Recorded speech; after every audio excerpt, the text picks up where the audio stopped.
In 2016, the works of our task team became one of the central committees that were tasked with transforming the environment of the university.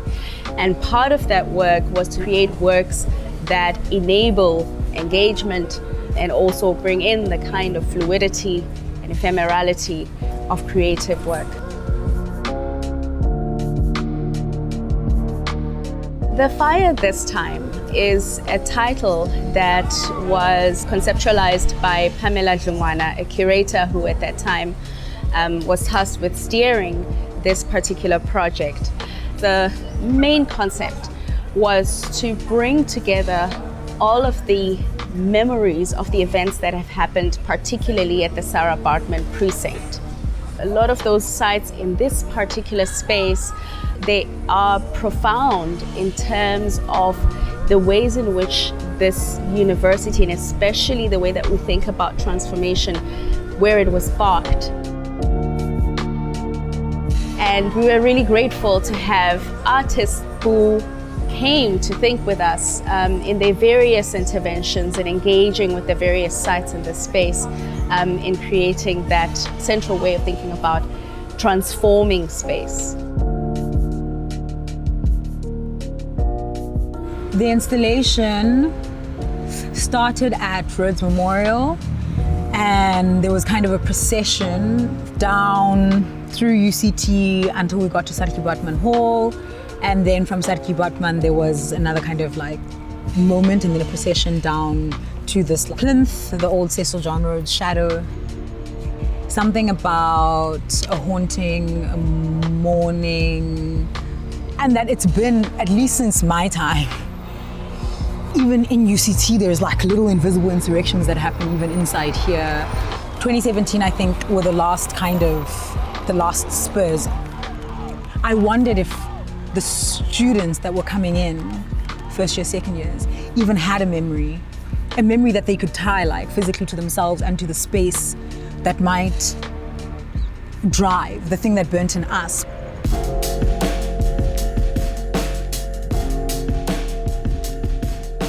The theme of the project being the fire this time interested me as an artist.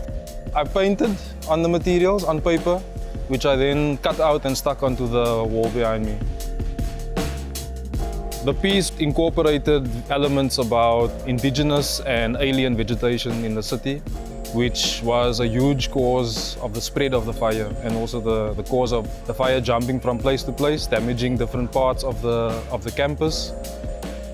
The piece included themes around alien vegetation, indigenous vegetation, and the indigenous people that occupy those spaces around that vegetation and how that affects the land.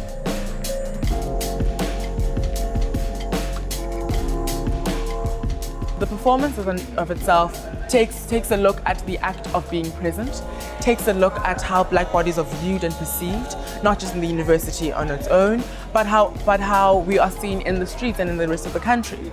Queer Black femme bodies exist as an othered person in today's society.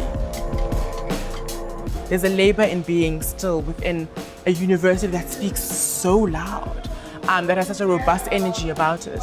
And so many Black queer femme bodies, specifically when they enter this space, is a space where they are sometimes confused and misunderstood and trying to figure out what they are here to do.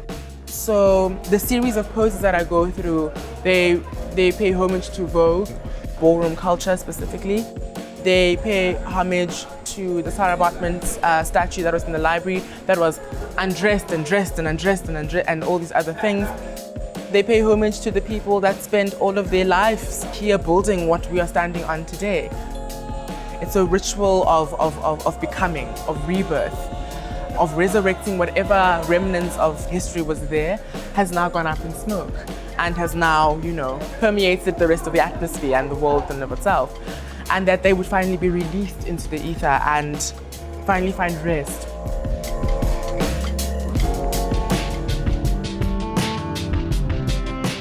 At one point, I think I might have said to one of the artists, this is very exciting. And I think they asked me, is exciting the right word? Especially considering the gravity of the events that took place here. And I guess that contradiction is a necessary contradiction, to think about the kinds of emotive underlying tensions. So there's a poignancy to it, especially if we think about what it has stood to represent and how difficult it may be to change those meanings.